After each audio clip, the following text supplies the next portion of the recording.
Bienvenue dans cette vidéo. Aujourd'hui, je voulais vous parler un peu du Nasdaq et d'une question qui est très légitime, c'est ok, dans les années 2000, il y a eu la bulle Internet et après, il nous a fait moins 80% de baisse et après, on a attendu 2017 pour récupérer les anciens niveaux, les anciens plus hauts des années 2000, enfin de l'an 2000 même précisément.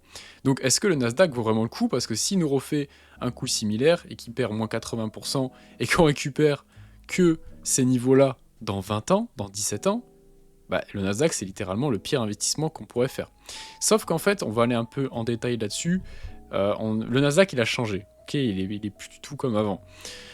Si vous regardez la carte thermique du Nasdaq actuellement, vous voyez qu'il y a les GAFAM littéralement qui dominent le Nasdaq. Donc c'est pour ça que moi, c'est pas maintenant de suite un ETF qui pourrait m'intéresser parce que les niveaux de valorisation sont très élevés sur tout ce qui est Nvidia, Broadcom, Microsoft, Meta, Apple. Donc ça m'intéresse pas pour l'instant. D'ailleurs, si on regarde un peu en comparatif, le Nasdaq il a vraiment superformé le S&P 500 depuis pas mal d'années. Vous voyez, en 2015, enfin 2016, si vous avez mis 10 000 $ dans le Nasdaq et comparatif de 10 000 $ sur le S&P 500, aujourd'hui vous aurez 52 000 $ sur le Nasdaq et 35 000 $ sur le S&P 500.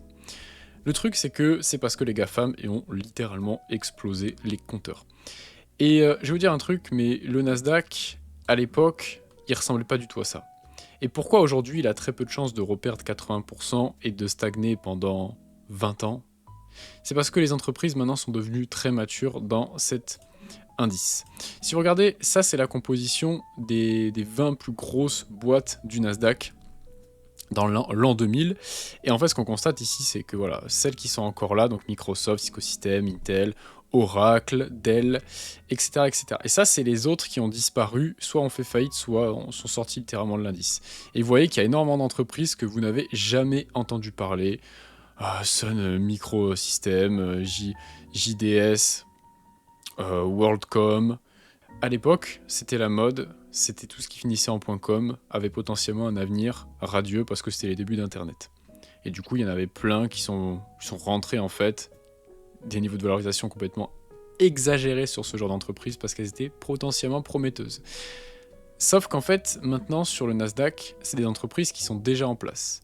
Des entreprises où on attend une forte croissance parce qu'on sait qu'elles ont déjà prouvé. Microsoft, c'est une entreprise qui, dans 20 ans, sera encore là. Nvidia, dans 20 ans, il sera encore là. Meta, il sera encore là dans 20 ans. Amazon, il sera encore là dans 20 ans. Donc vous voyez que maintenant, c'est très dominé par les GAFAM, sauf que c'est maintenant des entreprises qui sont matures et on attend une forte croissance. Le seul problème maintenant, c'est qu'elles sont potentiellement surévaluées, ou en tout cas assez fortement évaluées. Mais il n'y a pas de risque qu'elles disparaissent, comme c'était le cas. Le Nasdaq avait rien à voir à l'époque. C'était vraiment, c'est génial, c'est Internet, donc ça peut potentiellement cartonner. Mais il n'y avait encore rien de concret derrière en fait. C'était littéralement des startups. Là, on n'est plus tout sur des startups. On peut même voir qu'il y a des entreprises qui sont très terre à terre. Vous voyez par exemple Line, bon alors c'est une pondération très minime du Nasdaq, on est d'accord. C'est pour ça investir dans le Nasdaq, voilà, il faut que vous soyez ok à investir sur les GAFAM. Sinon, je vois pas ce que vous avez à foutre sur le Nasdaq. Vous voyez, il y a même ASML ici en petite quantité. Voilà, il y a quand même plein de boîtes qui sont maintenant très solides. Je crois qu'il y a même du PepsiCo, je crois qu'il y a PepsiCo, Mondelez, etc. Mais bon, ça c'est quand même des petites parts, il y a même Shopify, vous investissez vraiment sur du GAFAM à coup sûr, et puis là il y a du Palantir, etc. etc. Donc c'est pour ça que je serais plutôt plus à l'aise à investir sur du S&P 500 pour l'instant, parce que, donc, si on peut regarder le S&P 500 rapidement à la carte thermique, ça a vraiment pas du tout la même tête. S&P 500 il est là, vous voyez que niveau diversification on est quand même largement au-dessus. Les GAFAM certes ça représente quand même une bonne partie, presque un tiers on va dire, mais vous avez quand même toutes ces entreprises là qui peuvent prendre plus de poids dans l'indice. Et surtout que si, admettons, les GAFAM ils sont plutôt en train de stagner, il y a sûrement d'autres entreprises, d'autres secteurs qui vont en profiter, et donc le S&P 500, il peut dans ces cas-là superformer le Nasdaq. Que le S&P 500, dès qu'il y a eu la crise de 2000, vous voyez qu'il s'est relevé très rapidement, et il a redépassé ses niveaux en 2013.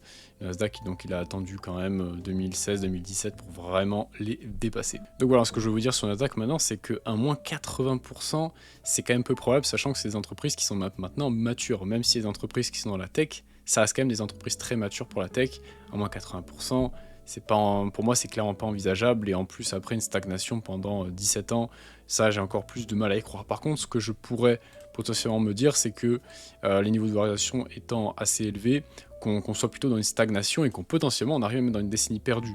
Mais là, c'était même pas une décennie perdue, c'était littéralement une catastrophe. Hein. Celui qui a investi durant plusieurs années dans l'an 2000, 2001, 2002, etc., il s'est quand même mordu les doigts sur le Nasdaq. Même si en fait c'est un peu débile de dire que voilà, vous récupérez l'argent que vous investissez en 2000, en 2017, c'est clairement faux, parce que si vous investissez évidemment par palier, en réalité vous avez investi énormément dans ces eaux-là pour la remontée du Nasdaq.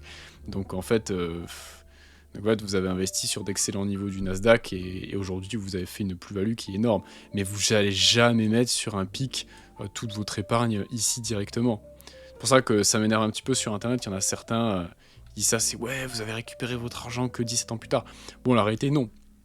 Mais bon, justement, quand même, il y en a forcément ici qui ont mis énormément de capital. C'est pour ça que vraiment, tout l'importance de se diversifier dans le temps, tout simplement. C'est quand même la base finalement.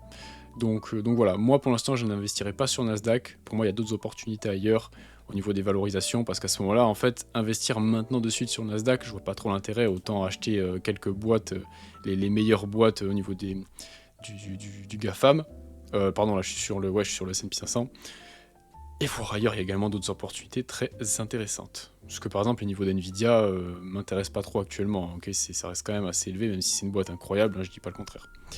Bah écoutez, merci beaucoup d'avoir suivi cette vidéo.